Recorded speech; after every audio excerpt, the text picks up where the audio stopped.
getting together. Gaming used to be the domain of the geeks, and it's not really anymore. I got the flag.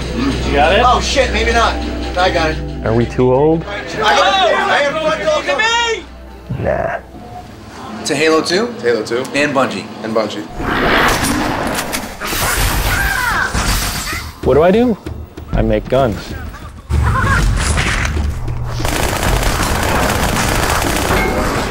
You get that butt in, use it like a pistol, and you'll be able to have one in both hands. So you walk around with these two bullet hoses.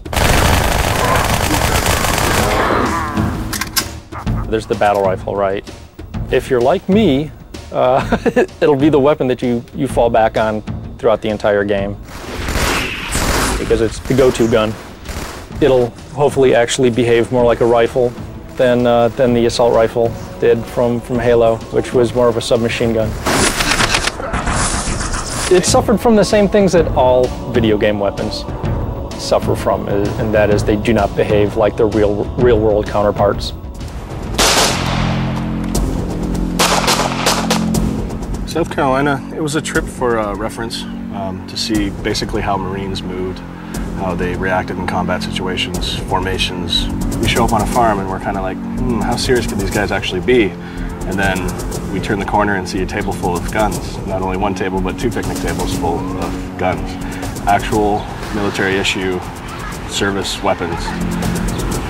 It ranged from pistols to machine guns, fully automatic, silenced. You're talking the deadliest type of guns. And these guys were pretty serious. It was kind of intimidating. Gun comes up, gun doesn't work. And now I'm going to take up a good shooting position and I'm going to follow him all the way into the ground, try to take him down. If I were to just barrel point him like that. During the development of Halo, whatever, we made mistakes. We definitely got some criticism from actual people that were in the military. We had a smaller team, right? And we had a very short time to make the game. We did a lot of research, but there's only so much that books can teach you. You've got to get a lot of research hands-on.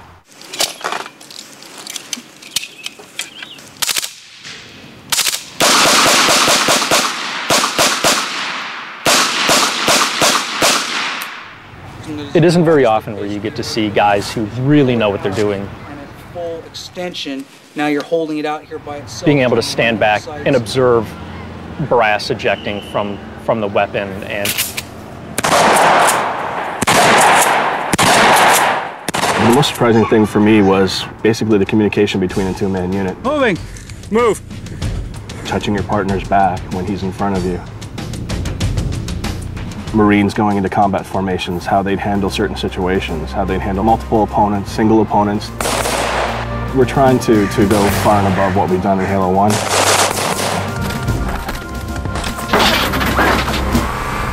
This is our audio playground, which has evolved greatly since the last time. We now have virtually every surface in the game in these large rooms that allow us to kind of mess around and do what we want. I'm going to show you to one of my favorite rooms, which is the dirt room. Awful lot of dirt in Halo. I could listen to this stuff all day. A voice is a point in space that is creating audio, and that audio gets mixed and then gets put out the speakers. If I turn on one more debug thing here, it'll actually show us just how many voices are in use for an event like this. So the screen is filled with the amount of sound calls we're getting. And what this is telling us right here is that we have about 17 or 18 voices in use when this chain gun is firing. And we can have 64 unique things happening in surround sound space at a time. We almost call it the Matrix of Doom because the amount of surface types that we have in the game versus the amount of objects that we have in the game colliding with each other and against the environment, we will be generating hundreds and indeed thousands of sound effects to try to cover up this matrix. There's nothing we can't put in the game, and all we're waiting for is the assets to go in there for us to tag to them. So we're in good shape, I think. Ask me again in 2 months, and when I'm bloodshot eyes and I haven't bathed in 3 days, and I'll probably tell you something different. So we had a game that was 9 levels. Took us started at Earth and brought us out into the galaxy and then brought us back to Earth for this grand conclusion. Well, right about at that moment, Pandora's box was opened and decisions which were engraved in stone were rethought. We messed up. Like, we didn't have the design down, we didn't have the story down. Once we actually started to see how long the missions were taken to produce and how long they were taken to design and script, and it just wasn't going to work. And then everything that wasn't essential, all these things that we just loved to see in the game, they get put on the bottom of this list, and we start hacking them off. Here comes the knife out of the script. What's important? That isn't, you know, goodbye, my lovely child. The Bungie process of making cool games has worked up until now, but is it possible that there's an amount of pressure or an ambition that's beyond what we can actually do? I don't know. We haven't finished it yet. These levels behind me, they are commitment. These whiteboards, all they are is commitment. This is what we're going to do.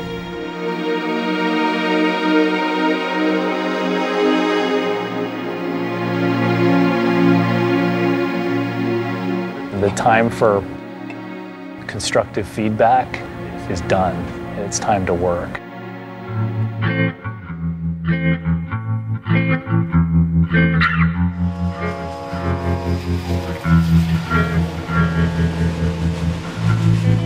Have you paid attention to our enemies for 1 second? I beg your pardon? First of all, that guy, he's not yellow. He's orange. And since when is there a girl on the red team? My favorite thing is pretty dresses. Arrgh, I got termites in me leg. And that is not a southern accent. Arrgh. Do you have any tampons? Seriously, what is the matter with you people? At the time we started the series, we thought we were the first people ever to do this. We did. We thought we were such original. creative geniuses. We made 2 little 5-minute. No, they were about 2 minutes back then. About 2 minutes apiece. Yeah, 2 minutes each, and we put them on the web, and they were just funny little sketches that we wrote, and then we used Halo to animate them. All right, O'Malley, this is it. I got half a mind to kill you. That's ridiculous. And the other half agrees. I think the first week we had 2,000 hits, and then we had, I think, 3,000 hits in a day, as we realized it was kind of starting to take off, and then the next day we had 50,000 hits, and so we started doing a weekly series pretty quickly. This is the M12 LRV. I like to call it the Warthog. A lot of the jokes are just things that you and your buddies would say to each other while you're playing Halo. Why Warthog, sir? Because M12 LRV is too hard to say in conversation, son. Is Simmons in the can? I'm ready. Okay. Action. Would electrified be okay? Would electrified be okay? Would electrified be okay? Great.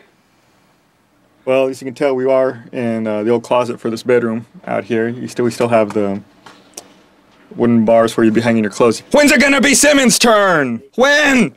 When I do the yelling, I hold on to the bars up here where we hang the clothes from. Otherwise, I get a little too excited. That's pretty good, but try to sound like you're reading it off a script. All right, I can do that. Get through it a little faster. Okay. Aw, come on, Griff. He was more of a bag than a douchebag.